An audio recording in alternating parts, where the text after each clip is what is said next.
Learn करा सकें, क्योंकि हम साधना बहुत की आपने, आज के नहीं हो, आपने सतयुग त्रेता द्वापर में भी बहुत गणित तप, बहुत गणित जप, इन नकली मंत्रों के और हठ योग किए हैं।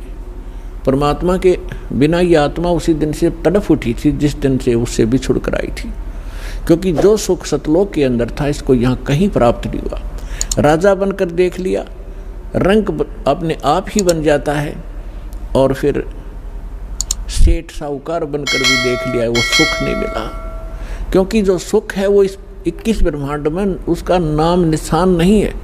जिस सुख की हम खोज कर रहे हैं वो सुख वहाँ मिलेगा जहाँ वो सुख है, सतलोक के अंदर। अब कोई खल की बोरी में और खांड का टेस्ट ढूंढ रहा है तो चेक आखिरी तक खोज लिए, उसकी तली तक भी खड़ ही मिलेगी। इसी प्रकार बोरी, जो खांड की बोरी, बूरा की बोरी के अंदर आप पहुंचोगे तो कहीं से भी निकाल लेना, मीठी ही मीठी होगी। इसी प्रकार सतलोक एक सुख सागर है, जहाँ आप पहले रहा करते थे। वह मृत्यु नहीं, वह वृद्ध अवस्था नहीं, वो जंत्र, ये नाड़ी तंत्र से बना हुआ वहाँ का शरीर नहीं, बहुत सुंदर एक तत्व से बना हुआ नूरी शरीर आपका होगा। सदा युवा रहोगे, मृत्यु नहीं होती, परिवार ज्यों का त्यों होगा, उसकी डुप्लीकेट ज्यों की तो नकल है ये सृष्टि यहाँ की। लेकिन ये मिट्टी से बने हुए खिलौने हैं, वो अजर व अमर शरीर प्राप्त होंगे आपको। और आप ऐसे ही प्राप्त थे पहले, अपनी गलती से हम यहाँ फंस गए। अब आपको पता चलेगा कि हम कैसे फंसे, जैसे सृष्टि रचना में दास आपको सुनाता है, जो परमेश्वर ने स्वयं आकर हमें यहाँ सुनाई और बताई है। अब जो प्रसंग चल रहा है कि इन ऋषियों ने जो डले ढोए, इनको सतगुरु नहीं मिले। इन ऋषियों ने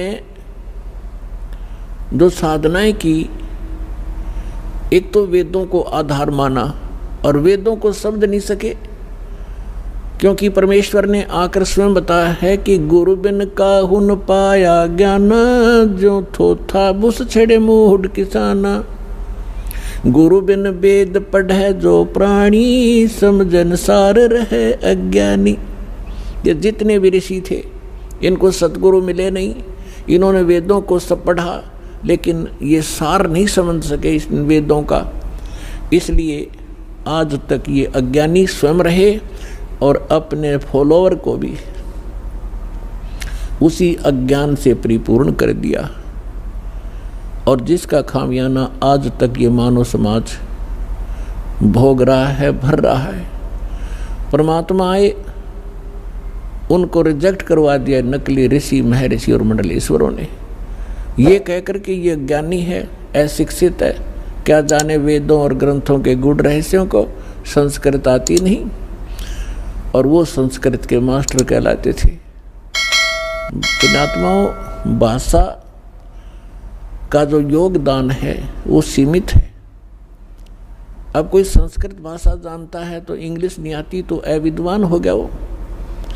और परमात्मा सर्व भाषाओं के ज्ञाता है। वो चींटी और जितने भी पशु पक्षियों की भाषा भी समझते हैं, मनुष्यों की तो भाषा बात छोड़ो। तो उन्होंने जो ज्ञान दिया था वो हमें स्वीकार्य नहीं होने दिया गया, और वही ज्ञान दया करके परमात्मा लिखवा गए अपनी प्यारी आत्मा धर्मदास जी से। और वो आज हमारे लिए प्रमाण है, उनके अंदर लिखा हुआ वही ज्ञान आज हमारे उन आदरणीय सदग्रंथों में विद्यमान है, जिनको हम सत्य माना करते थे, सर्वोद्धार्य मानते थे, वेद गीता पुराणों के अंदर।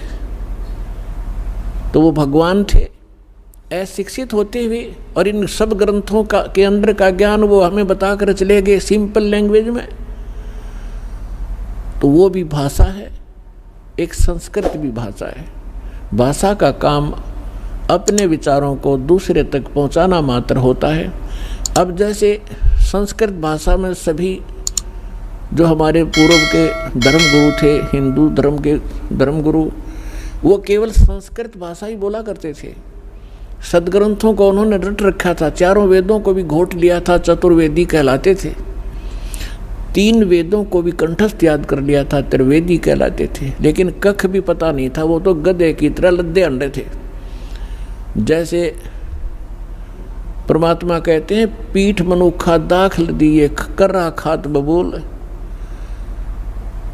जैसे ऊंट के ऊपर मनुखा दाख लाद रखी थी और वो स्वयं झाड़ों में मुंह फुड़वा रहा है, और उसके पीठ के ऊपर कितनी अनमोल वस्तु रखी है, कितनी मीठी वस्तु रखी है, उसका उसे ज्ञान नहीं।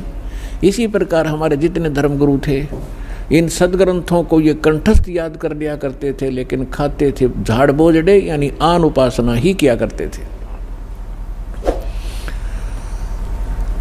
अब जैसे ये हठ योग जो तप किया इन ऋषियों ने, ये कहाँ से बकवाद भाई इनको। इस काल भगवान ने एक चिंता बनी रहती है, काल भगवान को, ब्रह्म को, जिसके 21 ब्रह्मांड में हैं और उसमें से एक ब्रह्मांड में हम रह रहे हैं। उसको ये चिंता बनी रहती है कि यदि इन प्राणियों को यथार्थ ज्ञान हो गया उस परम पिता का, ये सभी भाग जाएंगे, तेरा लोक उजड़ जाएगा। इसलिए इसका भरसक प्रयत्न रहता है कि इनको मिसगाइड रखूं और कोई बकवाद भरवा दूं। साधना करने की इच्छा हो तो गलत करें, शास्त्र विरुद्ध करें, और नहीं फिर जैसे ऋषि महर्षि घर से निकले साधक निकलते हैं, जो साधना वो कर रहे होते हैं उनसे कुछ होना जाना तो उनसे होता नहीं। 1-2 वर्ष के बाद फिर उनमें कोई ऐब जरूर होता है, कोई सुल्फा पीने लग जाता है, कोई भांग पी कर टाइम पास करता है तो कुब्द में लग जाते हैं, कोई सिद्धियां प्राप्त कर लेते हैं, फिर एक दूसरे पर प्रभुता फैलाकर जनता में वो प्रशंसा के पात्र बनकर अपना जीवन नाश कर जाते हैं। तो पुण्यात्माओं, इस तत्व ज्ञान से पता चलेगा कौन कितने पानी में और कौन सी साधना सही कौन सी गलत। जैसे जब अधिक जानकारी के लिए पढ़े पुस्तक ज्ञान गंगा, गीता तेरा ज्ञान अमृत, जीने की राह, अंधश्रद्धा भक्ति, खतरा ए जान। www.jagatgururampalji.org से निःशुल्क डाउनलोड करके अपनी शंका का समाधान करें तथा अपना जीवन धन्य बनाए।